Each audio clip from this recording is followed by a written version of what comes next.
At least, binawi niya yung mga bata. No? Mga bata kanina, parang papunta na sila sa sementeryo, mga bata pa sila eh. No? Dapat bago kumanta itong mga bata na ito, patyagingin muna. No? Para masigla sila. Jog ba? Jog, jog, jog. Para masigla sila umawit. Parang pag umaawit, parang nag-a-apply na ng retirement eh. Parang Ave Maria. Alright, susunod, pagjajagingin muna natin to bago kumanta. Yeah. Yeah, at least nabawi ni nadala ko sa sign of the cross yun eh. Kung hindi ako napag-sign of the cross, baka hindi sila. Alright. Matindi yung banat niya sa bandang uli. Yeah. Alright. Bukas hindi makakabangon yun, mga kapatid.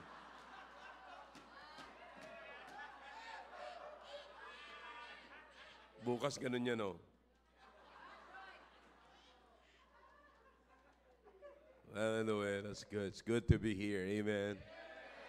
It's good to be here. It's always good to be in the house of God. At ako po'y nagpapasalamat sa Panginoon na dito sa ating simbahan ay meron tayong kasiyahan na ganyan. No? Alright, by the way, at next by May ay ikakat muna natin yung mga testimonies at ang mga maririnig nyo rito, yung mga Bible students, at maririnig natin yung mga natututunan natin. Yung mga nag-aaral sa homiletics, practice preaching, pag-preach natin before I preach. Yeah. So, alam nyo na ang mangyayari. Kinakailan, maraming ganon. Dapat double tap yun. Tok, tok, tok, tok, tok, tok. Yeah. So, ganun gagawin natin. Pati yung mga babae na nag-aaral sa pagtuturo sa Bible School. Kasi sa Ramos, ganyan din po ang gagawin ko. Nag-open ako doon ng preachers and teachers class. No? At ganun din ang gagawin ko bago magsimula ay instead of testimony ay yun na ho ang gagawin ko.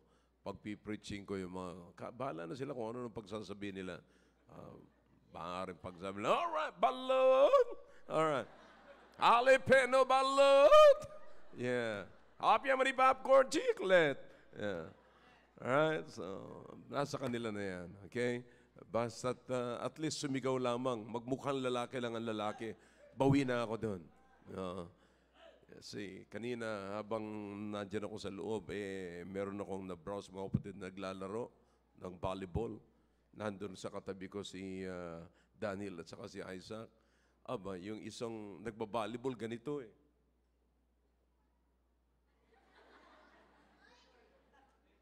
Sabi ni Isaac, bakla yan. Basa niya na kaagad. Basa niya na kaagad. Yung iba, yung bakla, hindi pa nila alam na bakla yung kilos nila eh. O, kayo. Yung mga lalaki kayo. Yung ganon, delikado yun. Amen.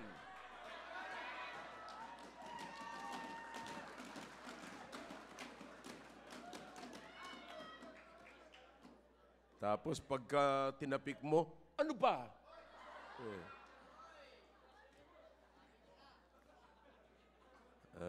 Yeah. So, kaya at least may mga bata natin dito, bata pa lang, alam na nila ang kilos bakla. See? Alam na nila. Kaya kayo mga kumakanta-kanta rito, mga lalaki, pati itsura nyo, medyo bago-baguhin yung itsura nyo kasi yung iba sa inyo, nakuday, ang ganda ng kilay nyo. See? Kaya kinakailangan ayusin nyo na mabuti yan. Okay?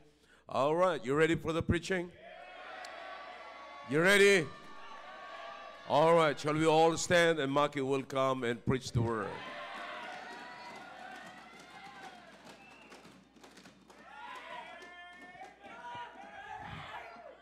Ayaw na tuloy.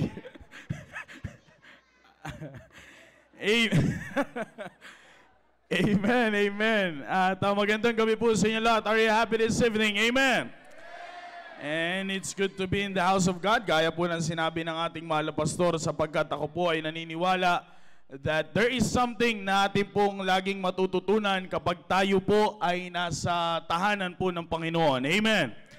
And that's something na atin pong matututunan, mga kapatid, ay isa po yan sa mga bagay na hindi po dapat nating i-miss. Amen.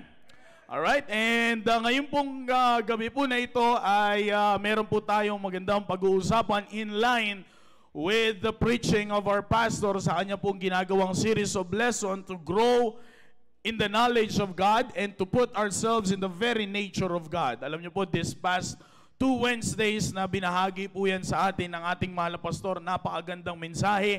And lahat po tayo ay nangangailangan ng ganyang klaseng mensahe. Amen.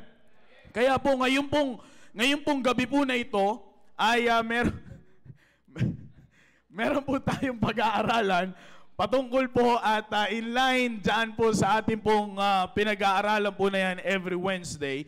And sabi ko nga po sa tuwing napakagandang goal po yon, mga kapatid, no, sa ating pong, lalo na po sa ating matatagal ng miyembro ng simbahan po na ito at sa ating matatagal na pong nag-aaral ng salita ng Diyos. Napakaganda po na hindi po natin tanggalin sa ating pong isipan na kinakailangan pa rin po nating lumago sa pagkaalam po natin sa ating Panginoon. At napakaganda po ng iniwang mensahe ng ating mahal na pastor noong nakaraang Wednesday na ang sabi niya nga po doon ay ang paglago sa pagkakilala mo at ang paglagay mo sa sarili mo sa very nature ng Diyos ay hindi nasusukat sa tagal dito sa simbahan.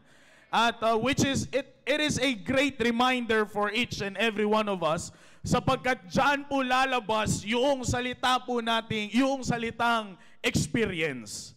Okay? Mula po dyan sa ating pong pinag-aaralan every Wednesday, dyan po lalabas yung salitang experience. Which is a lot of us, brethren, dito po sa loob ng auditorium po na ito, ay meron kayong personal experience. Okay? Kaya nga po yan po ang isa po sa ating pong pag-aaralan po ngayon. Kaya if you have your Bibles with you, open it in Matthew, in the book of Matthew, chapter number 14, in verse number 22 down to verse number, we'll start reading dito po sa chapter 14 in verse number 22. Okay?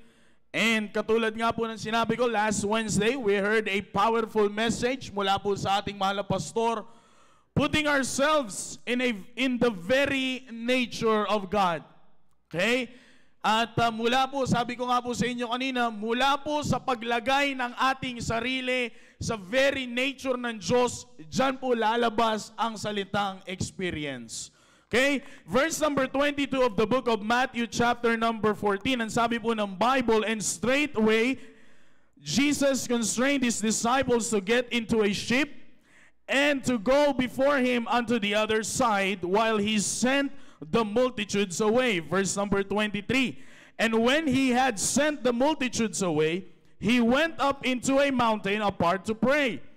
And when the evening was come, and he was there alone, but verse number 24, but the ship was now in the midst of the sea, tossed with waves, for the wind was contrary. Verse number 25, and in the fourth watch of the night, Jesus went unto them, walking on the sea.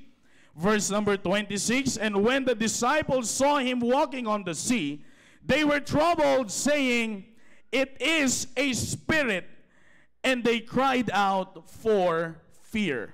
Okay? So mamaya po pag-aaralan po natin kung bakit ito po ang binasa po nating talata sa gabi po na ito. Tayo po'y manalangin. Dakilang Diyos, maraming salamat po sa gabi po na ito na inyong pinagkaloob po sa bawat isa po sa amin. Thou knowest my heart, O God, right now, and Thou knowest my condition, Panginoon. I just want to be a blessing to your people. Please do make me a blessing, Panginoon, sa inyo pong mga anak, sa lahat na makikinig, Panginoon, sa gabi po na ito. Please, O God, speak to us sa pamamagitan po ng mensahe po na ito, and I'm begging you to open our hearts and our minds as we listen to your word. Holy Spirit, please flow through me and make us all worthy to receive your word this evening. Please forgive us from all of our sins. In Jesus' name we pray. Amen. Amen. Pwede na po magsiyo po. And again, mga kapatid, katulad po ng aking pong sinabi, as way of my introduction po kanina, napakahalaga po na tangkilikin po natin yung ating pong series of lesson po dito, all about growing in the knowledge of God and putting ourselves in the very nature of God. Sapagkat habang pinapakinggan ko po ang dalawang nakalipas na mensahe po this past Wednesdays, all about that kind of lesson, mga kapatid, it is, if we'll be honest to ourselves, it is a wake-up call para sa bawat isa po sa atin. Maaring tayo po ay nabubulag na sa laki ng ating gawain dito po sa ating simbahan. Maaring tayo po ay pwedeng bulagin ng dyablo sa tagal at sa dami ng ating mga ministries dito po sa ating simbahan. But we miss that one experience with God. Alin po yun? Yung tayo po ay lumago sa pagkaalam natin sa Kanyang biyaya at sa Kanyang na pagkaalam po, sa pagkakilala po natin sa Kanya.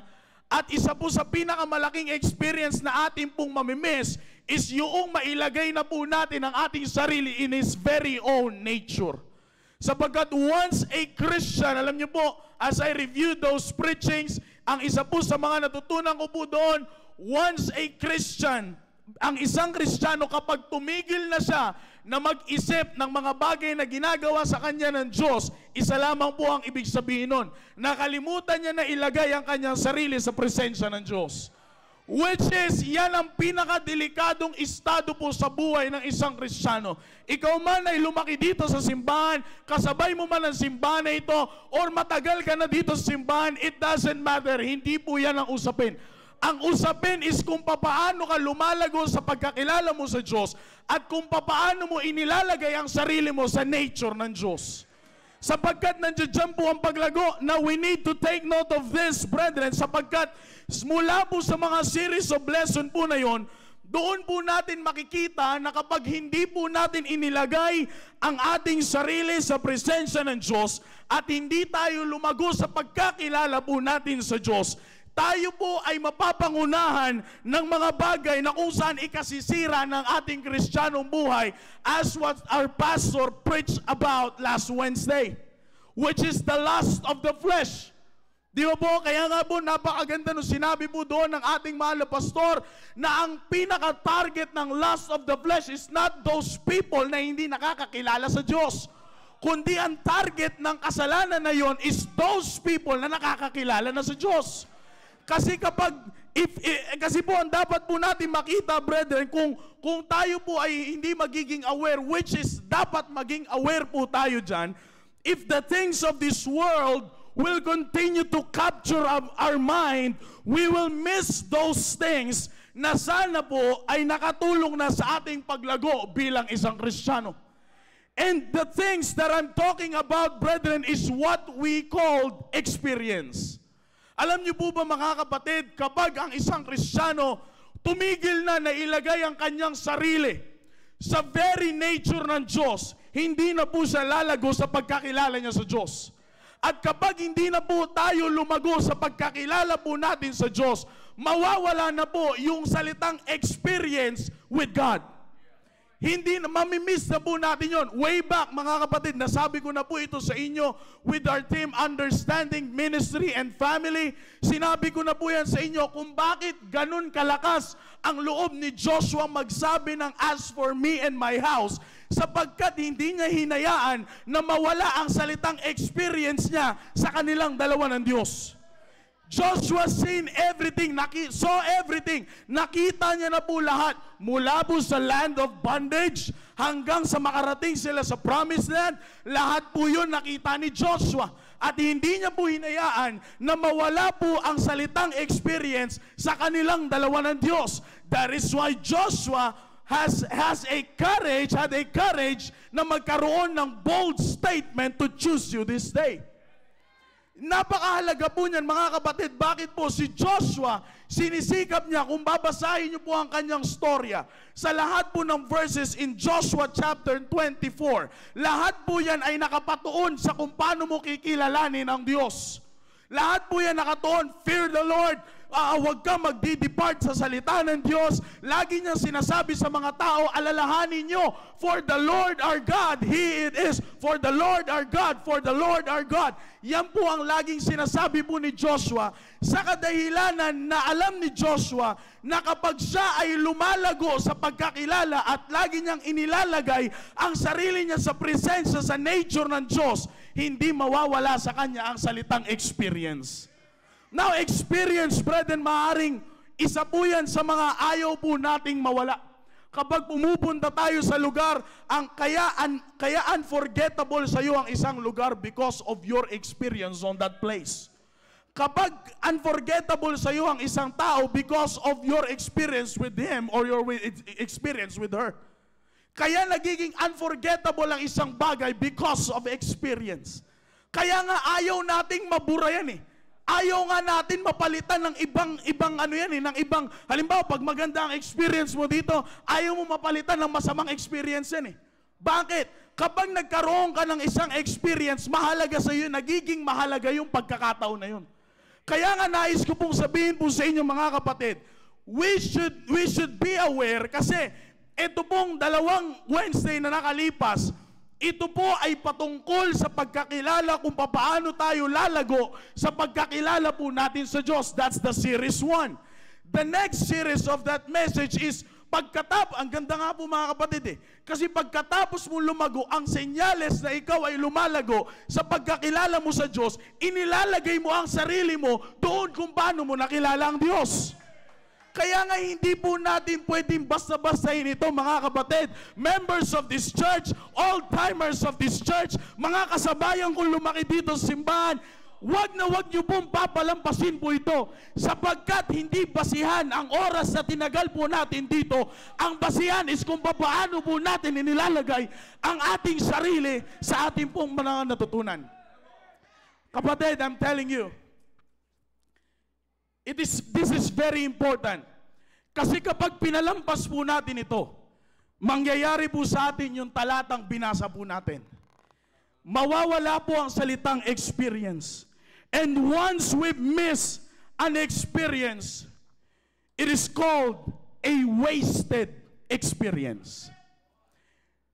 Pag ang experience na ay nakalipas, ang tawag na po dyan is wasted experience. The word wasted, mga kapatid, it means carelessly used to no purpose.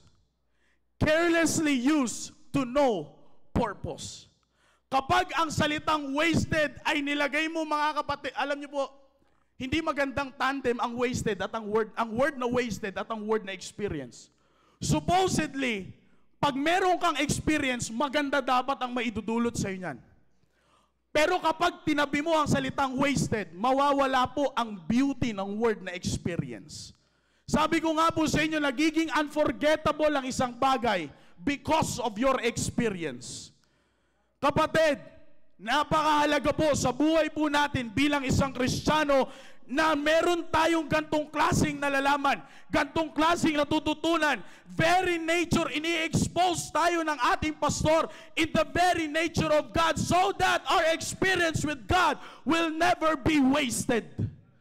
Napakahalaga po yan. Kaya nga po dito po sa ating pong talatang pong binasa, in the text that we've just read, this is the perfect example of a wasted experience.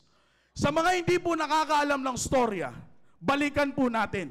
Makikita niyo po dyan, in chapter number 14, ito po yung istorya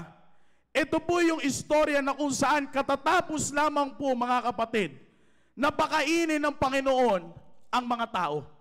This is the feeding of the 5,000. Na kung saan hindi nila alam kung paano nila papakainin ang 5,000 tao sa pamamagitan ng 5 tinapay at 2 isda. Pero mga kapatid, dito po natin makikita na hindi po yon naging imposible sa Panginoon. Pinakita ng Panginoon, just give me that 5 loaves of bread and that 2 fishes, papakainin ko lahat ng tao. Sino po ang kanyang mga katulong? Sino po ang mga nandoon?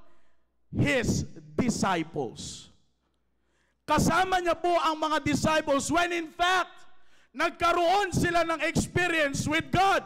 Una, yung nakita nila ang miracle ng Diyos na sa pamamagitan ng 5 tinapay at 2 isda napakain ng ganong karaming tao. Hindi lang po yun ang kanilang na-experience sa Diyos. Ginawa pa silang usher ng Diyos. Ginawa pa silang usher ng Panginoon. Sige, ano sabi po ng Panginoon? Sige, ipabahagi niyo yan.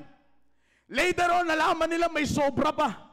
Yung sa inaakala nilang kulang, sumobra pa. Yan po ang account, that is the story.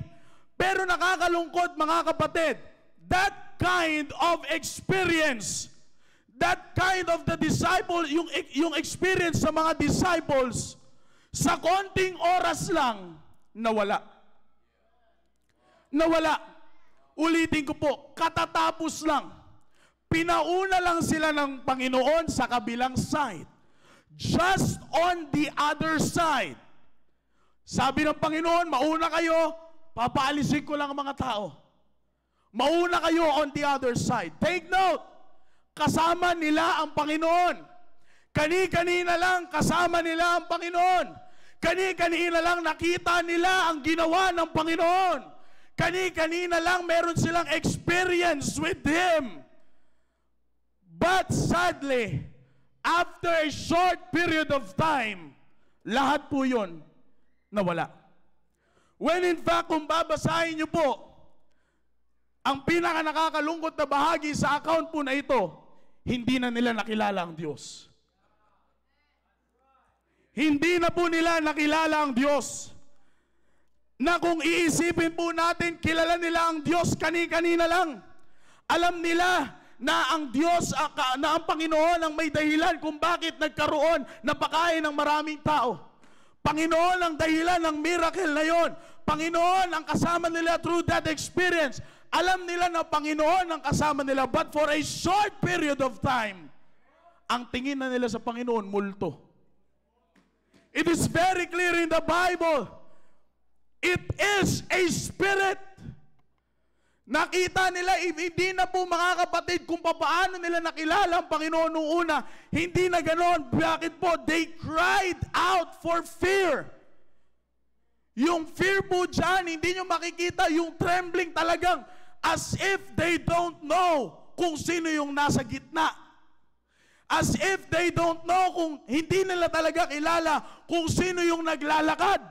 Samantalang alam nila kanina, yun yung Panginoon na kanilang pinaglingkuran.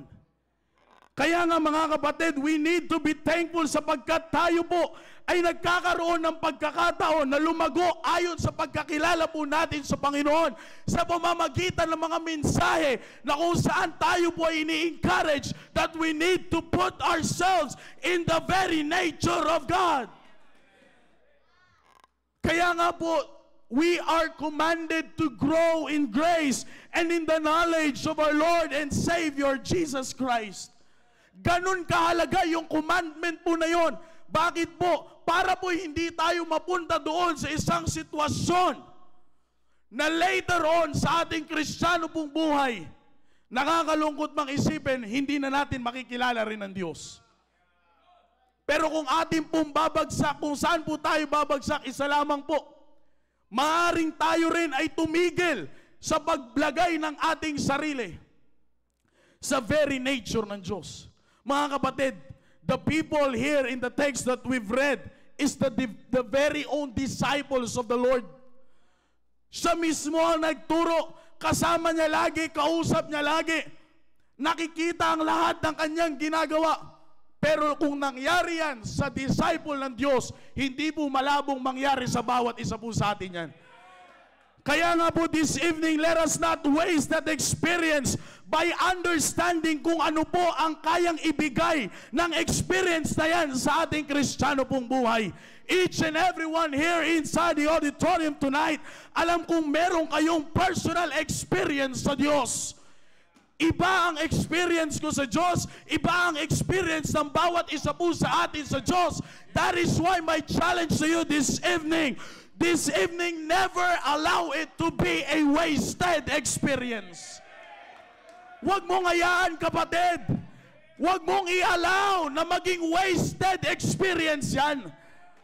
Maaring madala tayo ng dyablo doon sa sitwasyon na kung saan nasanay ka na araw-araw kang ginigising ng Diyos. Nasanay ka na araw-araw pinuprovide ng Diyos ang iyong pangangailangan.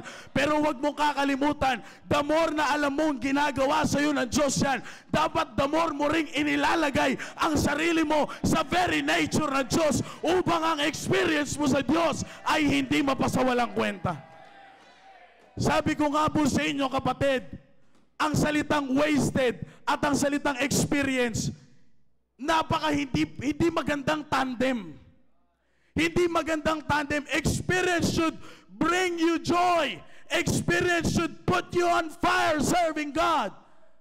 Pero lahat po yan ay mawawala kapag itinikit mo ang salitang experience. At yan ay mangyayari if you miss putting yourselves in the very nature of God. Mga kapatid, sabi ko nga po sa inyo, may I encourage you, alam ko meron kayong personal experience eh. Huwag yung i-deny. Kasi kapag napunta ka na sa denial stage mo, that shows that you are not growing anymore in the knowledge of God.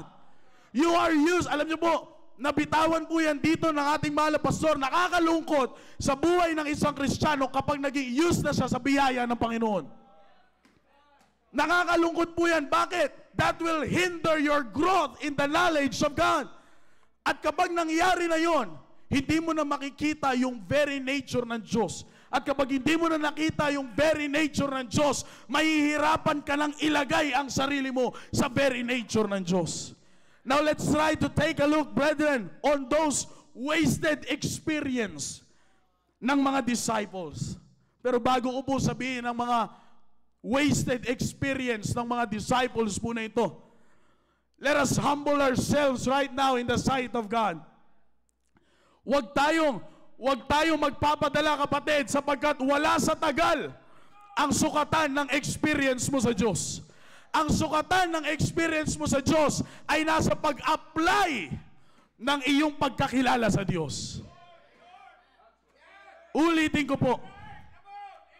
Ang sukatan ng experience mo sa Diyos ay hindi kung gaano ka nakatagal sa simbahan na ito. Ang sukatan ng experience mo sa Diyos, hindi kung ikaw man ay lumaki na sa simbahan na ito. Ang sukatan ng experience mo sa Diyos ay nasa pag-apply ng lahat ng natutunan mo mula sa pagkakilala mo sa Diyos. Kaya nga mga kapatid, silipin po natin. Maaring ito rin po ang na-miss na natin. Maaring ito po ang isa sa mga kadahilanan kung bakit tayo po ay nahahadlangan ang ating paglago ayon sa ating pagkakilala. Mga kapatid, the devil is wise. The devil is wise. Naalala ko po binanggit ni Sir Joe dito yan. Ang aatakihin ng dyablo, hindi na yung mga nasa labas. Kasi alam ng dyablo na tao niya na yun eh. Ang gagawin ng dyablo, yung nasa loob, para hindi na makarating yung magandang balita sa mga tao sa labas. Ano po ang gagawin ng dyablo? Alam na natin yung mga basic na atake ng dyablo. Ngayon, ano po ang hindi po natin napapansin? Yung pagiging use natin sa isang bagay na ginagawa natin. Kaya nga, ako po yung nagpapasalamat personally sa mensahe every Wednesday. Sabi ko nga po sa inyo, it is a wake-up call sa bawat isa po sa atin. It is a wake-up call dahil yun po ay pagpapahayag na katulad na sinabi ng ating mahal na pastor before, na hindi tayo dapat tumanda lang dito sa simbahan, hindi lang dapat tayo tumagal lang dito sa simbahan, kundi tayo ay lumago ayon sa pagkakilala at natututunan natin dito sa simbahan. Upang ang ating pong experience sa Diyos ay hindi maging wasted. Nakakalungkot na tagpupot. Mga kapatid, ang kasama ng Diyos is His very own disciples. Saglit na oras lang. Ang sabi lang, lumipat, mauna lang kayo. Papaalisin ko lang ang mga tao. Papaalisin ko lang sila. Nanalangin lang, mga kapatid. Siguro ang pagitan lang yan, yung panalangin ng Panginoon. Hindi man sinabi ang exact na oras. But kung iisipin po natin, saglit lang yon. Sa ganong klaseng tagal, mga kapatid, hindi, kahit po yung iba sa inyo Sa mga bata, di po ba? Ilang taon na tayo ngayon? Sabihin natin nasa edad ka ng 21 years, nasa 20 years old ka. Yung experience mo nung 6 years old ka, hindi mo makalimutan Yung experience mo, ako nga po personally, 26 years old na ako ngayong, 27 na po ako ngayong taon. Yung unang punta namin sa Amerika, that was 2004. Kung hindi po ako nagkamali, hindi ko pa makalimutan. Hindi ko pa makalimutan na binato ko ni Sir Roy ng snow. Hindi ko pa makalimutan yung nag-preach si pastor sa Bible sa Hals Anderson College. Hindi ko pa makalimutan na lahat po na na-experience po namin. Hindi ko po nakalimutan. Mga kapatid, tinan niyo po, ganyan, if we will not be aware, ganyan po tayo lalaruin ng dyablo. Yung saglit na oras na kinasama ka ng Panginoon, tanggalin po natin sa isipan natin na hindi yan kayang pawalain ng dyablo. Kasi nangyari na po yan dati. It happened before to the very own disciples of the Lord Himself. Saglit na oras lang nawala na, hindi na nila kilala ang Diyos. Yung kasama nila, hindi na nila kilala. Na ano po ang na-miss nila? Let's try to take a look on those things na kanilang na-miss. Una po, wasted experience. Ano po ang na-miss nila? Wasted service. Yung service na kung saan yung paglilingkod nila sa Diyos. As we all notice by understanding the verse, kasama nila na nagpakain ng 5,000 na tao at yung nakita po nilang naglakad sa tubig, as far as I know, and as far as I understand the Bible, isang persona lang. Ulitin ko po. Yung kasama ng mga disciples na nagpakain ng maraming tao at yung naglakad sa tubig, iisang persona lamang po yun. Hindi po yun magkaibang persona. Pero dahil po sa kontra na hangin, dahil po sa distractions, na kung saan doon na na-focus ang attention ng mga disciples, nawala na po sa isip nila na yung nagpatigil ng bagyo at yung nagpakain sa 5,000 ay iisa. Wasted service. Kapatid, ulitin ko po para maintindihan po natin yung pangyayari. Yung nagpakain ng 5,000, yung kasama nila na nagsilbi pa silang as usher.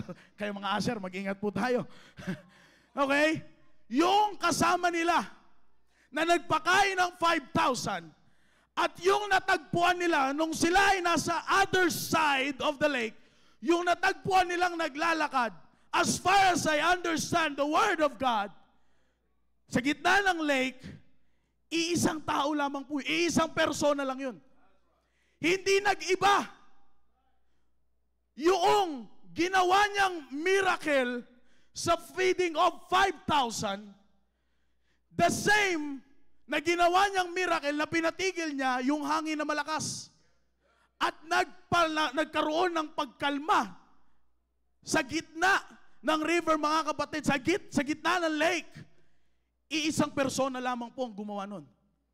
Pero dahil po sa contrary wind, na kung saan nagtanggal ng focus ng mga disciples, ang pagkakilala nila doon sa nakatayo at naglakad sa gitna ng lake is a spirit. Nung una, alam nila na Panginoon. Sabi nga ng Panginoon, anong gagawin natin? Paano natin papakainin, Panginoon? Kilala nila. Pero nung nasa gitna na ng lake, it is a spirit. Mismong Panginoon na nga nagsabi, ako to, it is I. Ano ang sabi? Kung talagang ikaw yan, hayaan mo akong lumapit sa'yo. Nagkaroon na ng pagdududa, nagkaroon na ng confusion. Just because of one distraction. The contrary wind. Mga kapatid, may I remind you this evening, ganyan po ang gagawin ng dyablo sa bawat Kristiyano po sa atin. Just one contrary wind. Hindi mo na makikilala ang Panginoon. Maayos kang naglilingkod sa iyong ministry. Maayos ka lumaki dito without any doubt. Alam mo lahat ng ministry. But just one contrary wind, I tell you, hindi mo makikilala ang Panginoon. Kasi ang gusto ng dyablo, kapatid, ayaw niya na sa buong Kristiyanong buhay po natin, lubos po nating makikilala ang Diyos. Nakilala na ng Diyos ang mga disciples. Nakilala na ng mga disciples ang Diyos. Alam ng dyablo na kapag nagpatuloy yung ganong klaseng knowledge ng mga disciples patungkol sa Diyos, malaki ang magagawa ng mga disciples. Kaya anong ginawa mga kapatid ng dyablo? Contrary wind. Alam niyo po kung ililipat po natin yan, kinontra ng Diyos yung kanilang pagkakilala sa Diyos. Kinontra ng dyablo, kinontra ng dyablo yung pagkakilala ng mga disciples sa Diyos. Alam niyo po, kung inyo lamang iisipin, ito sa akin lang naman po ito. Hindi maaari na nung sila ay nasa boat, na sila ay nasa ship na, maaring siguro nagfe-fellowship yung mga disciples at ang pinag-uusapan nila, yung nangyari. Hindi malabong mangyari yun, mga kapatid. Alam niyo po kung bakit? Kasi ganyan po ang ginagawa natin, di ba? After the service, ano ang pinagkikwentuhan natin? Ang ganda ng mensahe ni Pastor. Ang ganda ng natutunan natin mula sa salita ng Diyos. Pag uwi nyo sa tahanan, fathers, sa mga pamilya, di ba yan ang pinag-uusapan? Ang gustong mangyari? Yan ang gusto natin pag-usapan. Anak, narinig mo ba yung mensahe ni Pastor? All about your experience with the Lord. Kaya anong gagawin ng dyablo? Kontra. Kukontrahin niya yan. Maaaring sasabihin ng dyablo sa atin, hindi mo na kailangan yan. Tama yung sinabi ni Pastor, pero hindi na para sa iyo yun. Para sa iba na yun. Alam mo bakit? Matagal na tayo eh. Matagal na tayo dito sa church. Alam mo na yan. Matagal na yan. Kaya mo na nga i-testimony lahat yan eh. Laki ka na dito sa simbahan. Alam mo na yan. You've heard it before and you've experienced it before.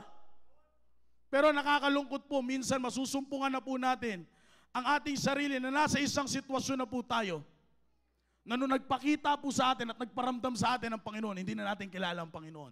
And that is a wasted experience. Saglit lang yun. Just on the other side, dito, Panginoon. But because of the contrary wind na pinadala ng dyablo, it is a spirit. And they fear. They cried out for fear. Alam niyo po ba, pag sinabing they cried out for fear, they really needed help. They really needed help. Ibig sabihin nun, talagang hindi na nila alam kung anong gagawin. Pero alam niyo po ba mga kapatid, kung ganun ang nararanasan nila, supposedly, naranasan nila na merong contrary wind. Since na meron silang experience sa Panginoon, dapat nung nakita nila ang Panginoon, masaya sila. Bakit? Alam ng Panginoon, okay, we don't have to worry about anything. Hindi tayo mamamatay, hindi tayo mapapahamak. Bakit? It is the Lord Himself that walking on the lake. Pero hindi po ganun ang nangyari. Ang nangyari, kontra na nga, nagkakagulo na nga. It is a spirit. It is a spirit. And they cried out for fear. Kumbaga sa salitang kolokyal, parang wala po silang pinagsamahan ng Panginoon. Bakit? Hindi nila kilala. Wasted service. Wasted service. Brethren, members of this church, huwag po nating hayaan na ang ating paglilingkod sa Panginoon ay maging wasted service. Sa mga kasamahan ko po na lumaki dito sa simbahan, let us not allow that very beautiful experience of ours na mapasawalang kwenta. Yan na yung pinaka-treasure natin na may pagmamalaki natin. Hindi ko naranasan ang mga bagay na yan sa mundo. Maaring meron kasing edad natin ang nalulong sa droga, pero tayo kaya nating pasalamatan na anuman yung nangyari sa mga kasing edad natin ay hindi natin naranasan. That is the kind of experience that you need to treasure. And we need to be careful also. Kasi kahit dito na tayo lumaki, just one contrary wind, it will be a wasted experience. Kaya nga po, anong sabi ng ating mahal na pastor? Kailangan mong ilagay ang sarili mo lagi sa very nature ng Diyos. Kung ang Diyos ay tapat at pinakita niya sa iyo ang katapatan niya sa pasimula, hanggang sa gitna, hanggang sa dulo, hanggang sa umuwi ka sa tahanan natin sa langit, ilagay mo ang sarili mo sa katapatan ng Diyos. Kung nakita mo ang gabay ng Diyos sa pasimula, sa gitna at hanggang sa dulo, ilagay mo ang sarili mo sa gabay ng Diyos. Habang tayo po ay naglilingkod, kapatid, let us not waste our service. Oh yeah, saglit lang yan. It's just one snap of a finger, bang! Wala na lahat ng ating pinaglingkuran. Saglit lang yan. It happened. Hindi mo pwedeng sabihin, hindi pa nangyayari sa iyo yan. You better watch out. We better watch out. Because it can happen. It can happen. Salita ng Diyos, kapatid, ang nagsasabi, disciples mismo ang naka-experience. It can also happen to us. It can also happen to us. Kaya nga po, napakahalaga yung sinasabi ng ating mahal na pastor, na lumago pa tayo ayon sa pagkakilala natin sa Diyos. 10 years ka na sa simbahan na ito, the more na dapat mong ilalagay ang sarili mo sa nature ng Diyos. 20 years ka na sa simbahan na ito, the more you grow in the knowledge of God. Huwag kang titigil. Kaya nga napakaganda nung isang prinsipyo na binitawan ng ating mahal na pastor. Tanggalin mo lahat ng carnality sa buhay mo and live spiritual. Di mo ba? Napakaganda po nun. Bakit? Yun po ay pagpapahayag na ayaw mong mapasawalang kwenta ang iyong paglilingkod sa Diyos. Wasted service. Nakakalungkot kapag nasumpungan po natin ang ating sarili that our service to God is wasted. Di ba? GTA, yan ang ayaw na ayaw mo mangyari.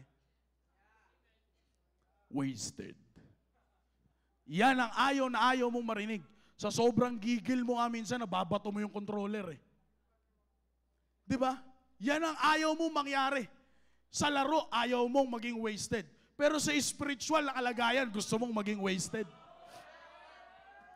It is a big question mark, young people. Kaya mga kapatid, let us, muli po natin, and let us examine ourselves right now. Maganda po ang katanungan. Kamusta na po ang ating paglilingkod sa Diyos? Are we wasting our service? Or are we not? If we are not, then praise the Lord. Ipagpatuloy nyo po yan. But I tell you, this evening, pwedeng mangyari sa bawat isa po sa atin. Just one contrary wind. Contrary. Di ba? Pag kontra, hindi maganda eh. Di ba po, kahit saang aspeto ng buhay po natin ilagay, kapag kontra, no nakaraan nga po, dito pinag-uusapan po namin, si Pastor sa punching bag, sa pagsuntok, sila Sir Jai nag-uusap, si Sir Conrad daw sa pagbubuhat, talagang yung kontra, yung pagiging kontra ng mga angles and the positions, the 90 degrees to 180 degrees.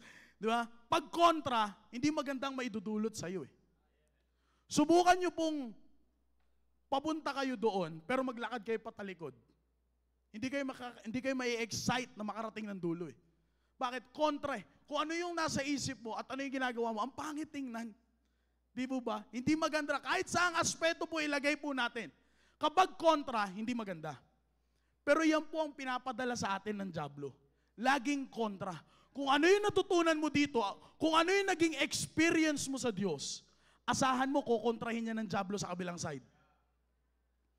Asahan mo kukontrahin niya ng dyablo. Hindi hahayaan ng dyablo na magkaroon ka ng the same experience every day with God.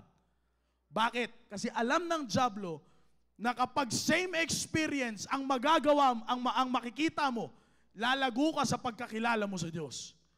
At kapag lumago ka sa pagkakilala mo sa Diyos, ilalagay mo ang sarili mo doon sa nature ng Diyos. Mahihirapan ang dyablo sa'yo.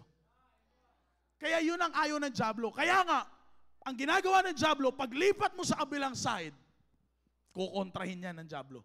Magpapadala ng contrary wind. Di ba familiar sa mga families? Di ba? Minsan pagdating natin ng bahay, ayaw na natin maulit yung preaching. Ayaw na natin mapag-uusapan yung preaching. Young people, pinapa-replay kayo ng magulang nyo ng preaching, ayaw nyo nang i-replay. Sa mga area, kamakailan lang po, kagabi lang po ata, kung di ako nagkamali, nag-uusap kami nila Sir Jow, South Border, nagpapadala po sa inyo si Sir Jow ng mga previous preaching ng ating mahal na pastor. Di ba? Sinisend sa mga GC. But some of us, if we'll be honest to ourselves, ayaw natin yun. Once you are in that situation at inilagay mo sa isip mo na ayaw mo na, that's the contrary wind. At kapag yun ang napansin mo, yung kontra, yung laging kontra. Kaya pangit kapag ang lagi mong napapansin yung kontra, pangit yun eh. Di ba? Kapag palapuna ka ng kontra, pangit yun.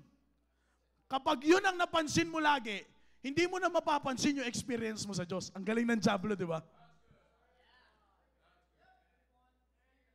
Kumpara sa ginawa ng Diyos, hindi naman hamak na saglitan lang din yun sa Diyos, yung na-experience nila. It's just a wind.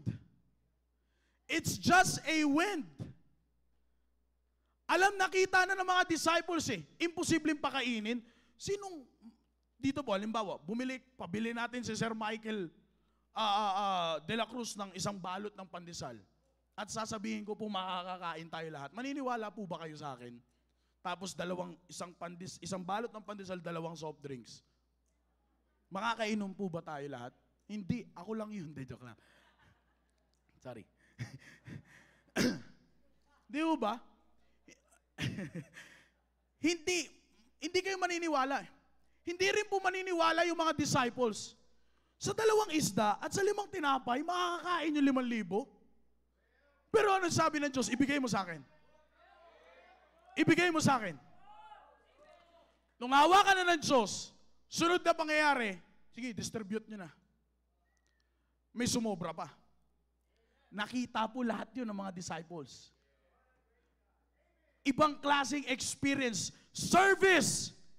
Naging bahagi sila nung miracle na ginawa ng Diyos. Ang inaabot nila sa mga tao, wow, this is great. Miracle ng Diyos. Ako nagpapasalamat. Part ako ng miracle ng Diyos. Nasaksihan ko ang miracle ng Diyos. Ang ganda ng usapin.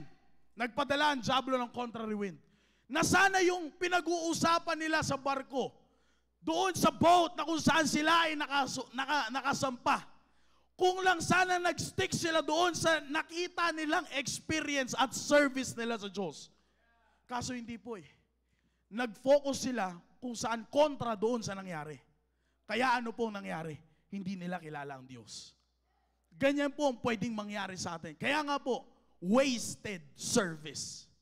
Huwag po natin hayaan na ang ating paglilingkod po sa Diyos ay maging mapasawalang kwenta, maging wasted.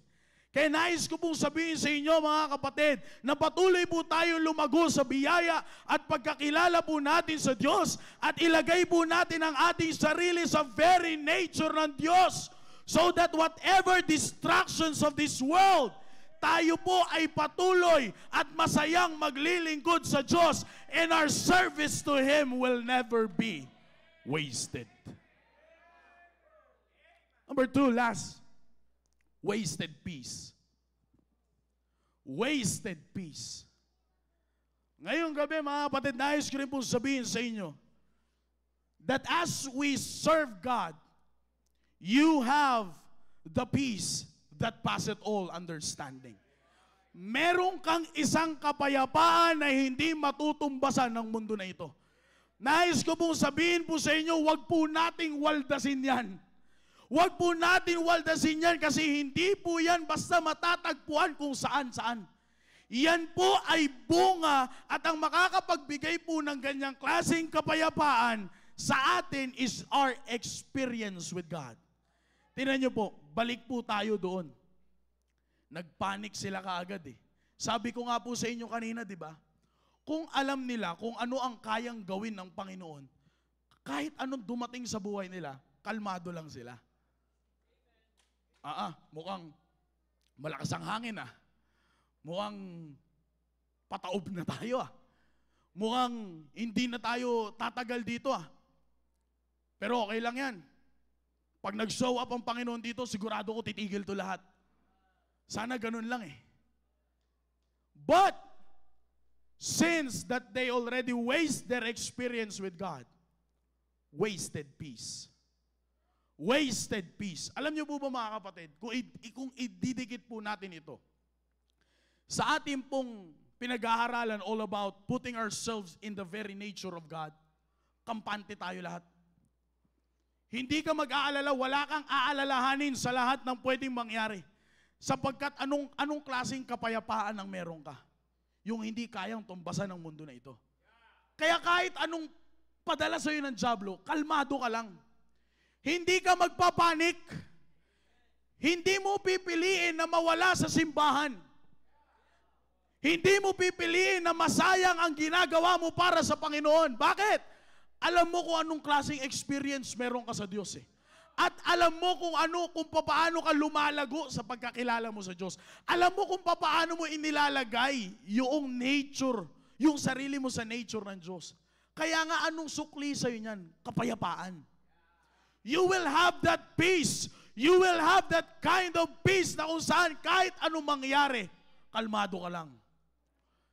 Hindi ka magiging apektado. Alam niyo po, isa yan sa mga, kung hindi po natin babantayan ang ating sarili, mga kapatid, isa po yan sa pumapatay sa maraming Kristiyano po ngayon. Ang pagiging apektado sa isang bagay. For example, social media. Ang bilis natin mag-react.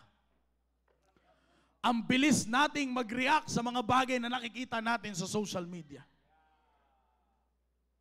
Pero ang dapat sana na merong klaseng buhay na Kristiyano ka lang, you just keep calm and keep on serving. Yun lang sana eh. Bakit? Alam mo eh, social media, bukas wala na yan eh. Tingnan niyo po, ganyan tayo lokohin ng dyablo. Kaya nga kailangan po natin maintindihan that as we serve God, habang may experience tayo sa Diyos, huwag mo nga hayaan na mawala yung kapayapaan na meron ka. Kasi alam niyo po kung bakit? Kasi ang dyablo, kapag nilaro ang isip natin, gagawin tayong apektado sa isang bagay, yung kinaapektuhan natin tapos na, pero yung pagiging apektado natin hindi pa natatapos. Kaya nga sabi nila, sa lahat ng hindi affected, ikaw lang yung nagre-react. Diba? Tapos na eh. Naapektuhan ka sa bagay na to, tapos na. Pero ikaw hindi pa. Kaya ayoko talaga magsimba dyan eh. Sinasabi ko na eh. Yan yung sinasabi ko. Kapatid, tapos na. Tapos na. Ganyan po tayo bubulagi ng dyablo, mga kapatid. Kaya kailangan po natin ilagay lagi sa isip yung naririnig po nating mensahe. Na patuloy mong ilagay ang sarili mo sa nature ng Diyos. Kasi kapag inilagay mo ang sarili mo sa nature ng Diyos at lumago ka sa pagkakilala mo sa Diyos, yung pagiging apektado mo, wala yan. Yung pagiging apektado mo sa mga bagay na kung saan nagsisilbing contrary wind din sa buhay mo, hindi mo yan papansinin. And you will just stay calm and you will just enjoy that experience with God. At hindi ka mapupunta sa wasted peace. Kalmado lang sanang tatawid sa kabila eh. Kalmado lang sana. Wala naman pong sinabi dito sa verse ng sinabi. Pinauna lang sila ng Panginoon.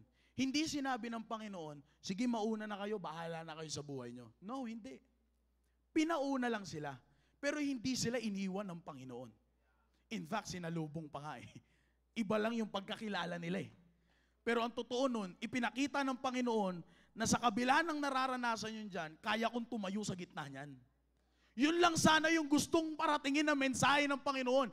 Even sa kinakatakutan yung contrary wind, kaya kong tumayo dyan. Ang kaso, kaya hindi nyo ako nakilala, nagpanik na kayo. Affected na kayo ng mga pangyayari sa paligid ninyo. Kapatid, kaya po yan po yung sinasabi ko po sa inyo kanina. Gaano man po tayo katagal dito sa simbahan, kapag tayo po ay naging apektado sa lahat ng mga pangyayari sa paligid po natin, outside our service to God, we will never have that kind of peace. And the peace na nasa atin na sana will be wasted. Alam niyo po mga kapatid, these 2 points na aking pong binahagi po sa inyo, ito po personally, ang nakita ko po noong nakaraang linggo. Na kapag patuloy kang lumago sa pagkakilala mo sa Diyos, ipapakita sa iyo ng Diyos ang mas lalo pa, nakita mo na, pero kapag nagpatuloy ka na lumago sa pagkakilala mo sa Diyos at patuloy mong inilagay ang sarili mo sa kakayanan sa kayang gawin ng Diyos, mas lalo mong makikita ang kagandahan ng paglilingkod sa Diyos. Alam niyo po mga kapatid, kami po ni Sister Shobe, nasa Tarlac po kami noong nakaraang linggo. Sabi ko po sa kanya habang on the way kami, hindi ako papayag na aalis, ako personally, hindi ako papayag na aalis ako dito sa Tarlac nang hindi ko nakikita yung challenge na nakikita ng ating pastor. Every time, pag bumalik po yan, even pag nagkausap po kami tatlo, ni Kuya ako at ni Pastor Hill, lagi po yan sinasabi, the word is, grabe dito. Hindi ko alam kung grabe yung gastusin, but hindi po yun eh. Yung pag nagsalita po siya ng ganon, ibig sabihin na challenge na naman po siya. Grabe dito, ang ganda dito. And he is not talking about the place. The place, the beauty of the place itself is given. Mapayapa, sobrang payapa mga kapatid. Makakapag-almusal ka, sabi ko nga doon sa mga kausap ko doon, naiinitan na sila eh. Nung Sabado nag-soul winning kami, naiinitan na sila. Sabi ko, hindi pa to. Mas grabe yung init sa Maynila. Kaya kaya ko pang tumagal doon. Sabi ko, ang ganda ng lugar. May mga given na po yun. Pero pag sinabi po ng ating mahal na pastor na ang ganda dito, alam po namin ni Kuya na may nakuha na naman siyang challenge mula doon. Kaya nga sabi ko po habang on the way kami doon, sabi ko, hindi ko hahayaan na aalis ako dito nang hindi ko nakikita yon. Kung sa pastor nagiging challenge yun, how much more sa atin? Kaya sabi ko, yun ang i-goal ko, yun ang sinet kong goal. Sinabi ko po yun sa aking asawa. Yun po yung sinet kong goal. Hindi tayo aalis dito nang hindi natin nakikita yung challenge na yun. And I saw it by the grace of God. I saw it, brethren. Kung bibilangin po natin, full-time staff of this church, may I wake you up? Kulang sila sa paglabas doon. They will just go out in the area ng Saturday. But the attendance on Sunday is great.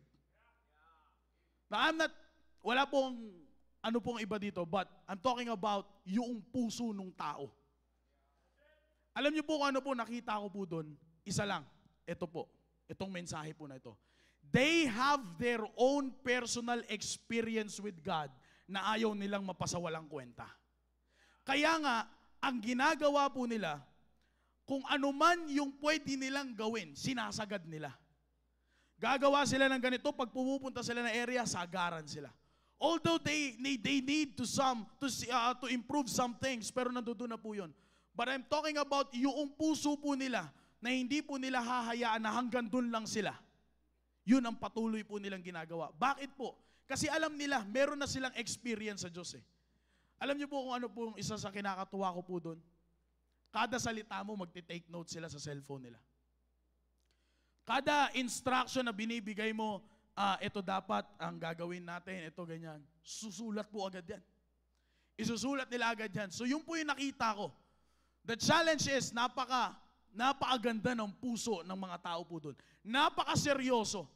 And one thing, kung bakit po sila seryoso sa gawain po ng Diyos, doon po sa lugar na yon, I do believe it's because of their experience, personal experience with God. Pag narinig nyo po yung testimony nila, meron pong isang young lady doon, may pinag-aralan. Meron pong mga kabataan doon na may mga personal silang attitude na kung saan handa nilang isurrender yan sa Panginoon basta maging makapaglingkod lang sila. Pag tiningnan nyo po doon, mga kapatid, ito po, I'm telling you, napaka-talented ng mga tao po doon. The way they sing, the way the conductor of the choir and yung song leader po doon, grabe. Sabi ko nga, parang kailan ko lang to nakita eh. Pero kaya nga po nung Sunday ng gabi, nagkaroon kami ng fellowship, yun po yung sinabi ko po sa kanila. Sabi ko, yan ang wag na wag ninyong tatanggalin. Kaya nga po, ang nagiging battle po doon, which is yun din po yung sinabi sa akin ni Pastor Louie, is their insecurity. Kumbaga, ang nangyayari po ngayon, malakas lang ang loob nila pag nasa church na sila. Pero pag nasa labas na sila, medyo ang tingin na nila sarili nila mababa compared sa mga nakakasama nila. Kaya yan po yung sinabi ko sa kanila, huwag kayong maging insecure sa mga nakikita nyo sa mga tao sa labas. Kasi malayo ang agwat ninyo. Sila, may mga personal, may mga experience lang yan sa kita, sa mga bagay ng mundo na ito. Pero kayo, may personal kayong experience sa Diyos.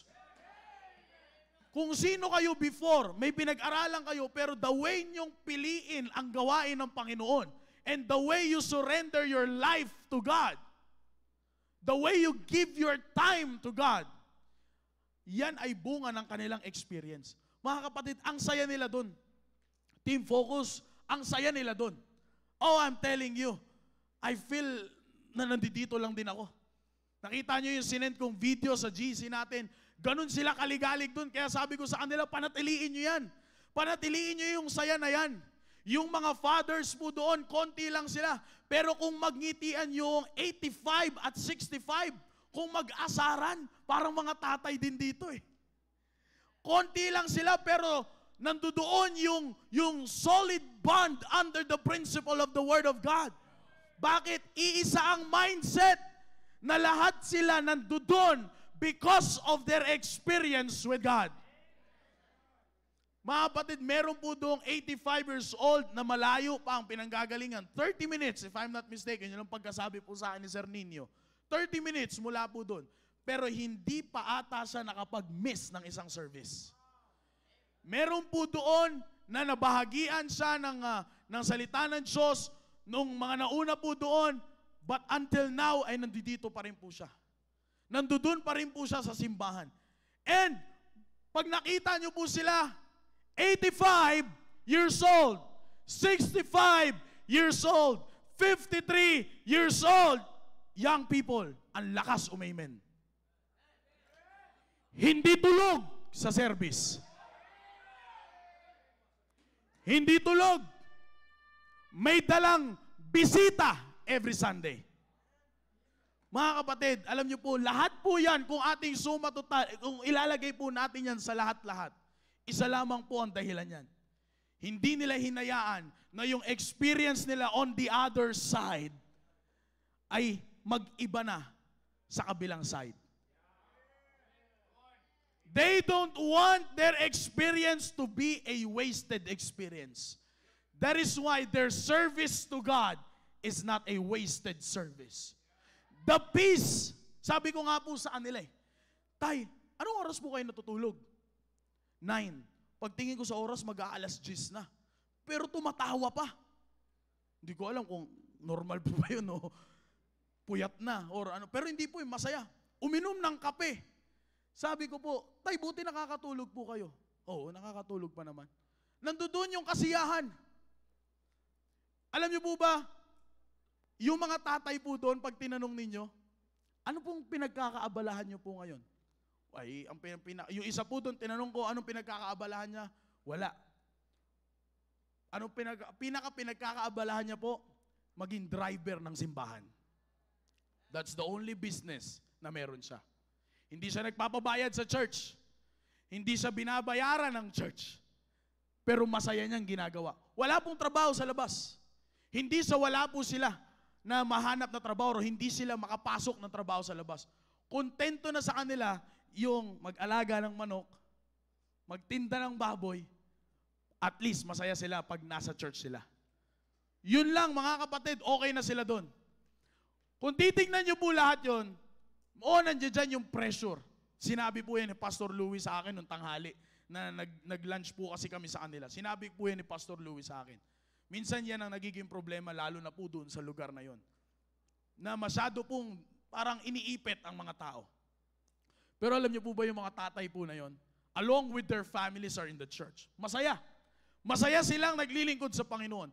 They, amidst of those contrary wind na naririnig nila sa kapitbahay, they still have the peace. They still have the peace. Hindi na namin kailangan habulin ang mga bagay na yan. Masaya kaming naglilingkod sa Panginoon. One thing, it's because in-enjoy nila yung experience nila sa Panginoon. Kaya nung nagpakita ulit ang Panginoon sa kanila, every time na nakikita nila ang presensya at nararamdaman nila ang presensya ng Diyos sa buhay nila, masaya sila at kilala nila, yan ang Panginoon ko. Hindi nila sinabi, it is a spirit. No. Pag nararamdaman nila ang presensya ng Panginoon sa buhay nila, kaya nilang sabihin na yan ang Panginoon ko. Yan ang pinaglilingkuran ko. Yan ang nagbibigay sa akin ng kapayapaan. Kaya nga, their experience is not a wasted experience. Kapatid, for 2 Wednesdays, alam ko po may kasunod pa itong mensahe ng ating mahal na pastor. But for 2 Wednesdays, gaano na po natin kakilala ang Panginoon? Kamusta na ang experience natin sa Panginoon? For 2 Wednesdays, sabi ko nga po sa inyo personally, personal experience ko sa mensahe, it is a wake-up call. It is a wake-up call. Kaya mga kapatid, let us not waste those experience. Let us always continue to grow in grace and in the knowledge of our Lord and Savior Jesus Christ. Let us always put ourselves in the very nature of God so that our experience with Him will never be a wasted experience. Tumayo po tayong lahat. Dakilang Diyos, salamat po sa oras po na ito na inyong pinagkaloob po sa amin. Thank you, O God, for allowing us to hear this word, to hear your word, Panginoon. Salamat po sa patuloy niyo pong pagpapaalala po sa amin ng paraan kung paano po hindi magiging sayang ang aming paglilingkod po sa inyo. At yan ay sa pamamagitan ng paglagay po ng aming sarili sa inyo pong nature, O Diyos, at sa paglago po sa inyong pagkakilala. Salamat po. Pinupuri po namin kayo sa nangyari, Panginoon, sa gabi po na ito, sa pangalan ni Jesus. Amen. Let's come to the throne of God.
Dakilang Diyos, maraming salamat po sa narinig po namin mensahe. Salamat sa paggamit niyo po kay Maki. At salamat Panginoon na lagi niyo po kami nire-remind to be always in your presence, O God. Thank you that you have your own way to wake us up para makita po namin lagi, Panginoon, ma-identify po namin lagi ang inyong presensya. Salamat, Panginoon, naway makita po namin ang mga panahon na ni-reveal nyo ang inyong sarili sa amin. Ipinakilala nyo po ang inyong sarili. And because of that, we've been blessed. Until this time, our family is blessed. Individuals are blessed. Salamat po, O Diyos, upang kailangan pa po namin lalo pa na makilala pa po kayo. We need more knowledge and understanding to know you more. Give us that attitude just like of the Apostle Paul, O God, that he can and he is willing to give up everything just to know you more. Salamat po. Pagpalain niyo po ang mensaheng ito sa pangalan po ni Jesus. Amen. All right, thank you. Back to your seats, please. Did you get something tonight? Did you learn something tonight?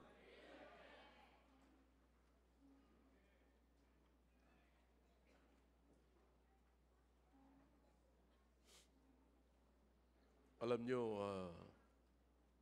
all right, back to your seats, please, and listen here. Alam niyo, pinakamaganda mga kapatid, yung matutunan natin kung paano pa ho natin nauunawaan ang salita ng Diyos. Yan ang napakahalaga. Napakaganda. Alam niyo, I like it. Gustong-gusto ko po yung sinabi ni Mai kanina. No, na isa lang, isang contrary wind lang. No? Talagang magbabago na ang pagkakilala mo sa Panginoon. Isa lang. Talagang nandyan lang yan eh. Hindi mo alam kung kailan mag-a-arise yung contrary wind. No? Hindi mo alam. Sa pamilya mo, mayroong contrary wind. Sa kaibigan mo, may contrary wind. Lalo na yung maraming hangin. Yeah. Ganun lagi mga kapatid. Alam nyo, isang pinagtataka ko rito, okay, unawain nyo ito, pag uwi nyo, aralin nyo ng mabuti. Sabi niya, it is a spirit. Paano nila nakita yung spirit? Naisip niyo po ba yun? Oh. In fact, pag pinag-aralan niyo sa original language, original word, is ghost. It's a ghost. It's a spirit. Eh alam naman, akalain mo because of fear, hindi na nila ma-identify ngayon yung physical at saka spirit. Sabi nila, it is a spirit. Paano nyo nakita yun? Spirit pala. Kaya makikita nyo bandang huli, sa mga kapatid, sabi ng Biblia, they were troubled because or for fear. Okay? And then bandang dulo, makakita na kayo ng red letter po doon, makikita nyo na, be of good cheer. Because cheer is the opposite of fear. Yeah? So, binago na ng Panginoon. Alam niyo, ang ganda mga kapatid. Kaya yung experience natin sa Panginoon, sayang naman. Kaya look at this. I don't know, maraming mga nagwi-waste ng ganun eh. No, binabaliwala. Nakaranas na maglingkod sa Panginoon, nakaranas na mag-usher, nakaranas na mag-security, nakaranas na kumanta sa choir, nakaranas na ng music ministry, magturo Sunday school. Lahat ng mga naranasan nila, ganun-ganun lang nila iwanan. Boom! Isang snap lang. Boom! Wala na. Ganun lang, baliwala lang. Alam niyo mga kapatid, hindi naman sa wag naman sa hindi ko sinasabi to, pero pinapaalala ko lang, wag nyo nang hintayin na kung kailan kayo may sakit, gusto nyong bumalik sa ministry. Yeah. Eh ako, sinasagad ko po talaga. Sabi nga ni Pastor Ed, maghinay-hinay ka. Sabi ko, hindi. Yung paghihinay-hinay, dumarating na yun. Darating ng kusa yung paghinay-hinay. Hindi mo na kinakailangan sadyaing magpahinay-hinay. Hindi mo na sadyain. Darating talaga na manghihinay-hinay ka. Bakit? Hindi mo na kaya. Yung steps mo magbabago na, dati yung pag tumatakbo ka, mabilis. Kasi bagamat yan ang mga mini-maintain natin, power, speed, and accuracy. Pero darating sa punto na yung speed mo ay magbabago na yung speed. See? Kahit sa mga lumang sasakyan, mga kapatid, nagbabago yan. Yeah. So, kaya habang meron ka, sabi ni Solomon, well, the evil days come not, nor the years draw nigh. You should remember your Creator na. Remember your Creator. Yeah, wag natin sayangin yung mga services natin sa Panginoon at saka yung experiences natin sa Panginoon. Wag natin. Sarap isip-isipin yun, mga kapatid. Ang sarap isipin. Yan ho, kaya nga every time na nandun ako sa Ramos, yun po ang nakikita ko lagi. Sinasabi ko lagi sa kanila, etong ganitong klaseng attendance, nakita ko na to. Kaya maging si Pastor Louie, nung nandun kami, nagsisimula kami sa Lapungan, nagtitipon kami doon sa sala, mga kapatid. Maaaring si Pastor Louie, naiisip na kung paano dadami ito. Nakita ko na ito. Nakita ko na yan. Nagsimula ako sa konti, mga kapatid. You see? Basta keep on trusting God and the Lord will draw men to you. See? Ganun lang. Sa lahat ng anggulo ng buhay, mga kapatid. Basta't kasama ang Panginoon, lagi kang nasa kanlungan ng Panginoon. Lagi kang nasa kanlungan ng Panginoon. Ang tindi nun, biro mo kasama nila ang mga disciple, kasama nila mismo ang Panginoon. Ang Panginoon mismo nagbigay ng tinapay, kitang-kita nila na bless ng Panginoon yung 5 pirasong tinapay at 2 pirasong isda. Back in those days, mura pa ho ang tilapia. Alam niyo ba na yan ang national fish ng Israel? Tilapia. So, malam mo na tilapia, yung 2 na yun, mga kapatid. Sa akin lang yun. Huwag niyong gawing katuruan yun. Okay? Baka mamaya ipangalat niyo. Alam niyo ba, tilapia yun. Wag yung gawin yan. Alright? So, it's always good to learn. Pag may nag-preach, kapatid, makinig kayo ng mabuti kung paano hinihimay. This is Bible preaching. Every time na napakinig kayo rito, Bible preaching po ito. Kita nyo na gumagamit tayo ng talata at ini-expound natin yung talata. Okay? Ang tawag po doon ay Bible preaching. Okay? All right. Do you get something? All right. The answer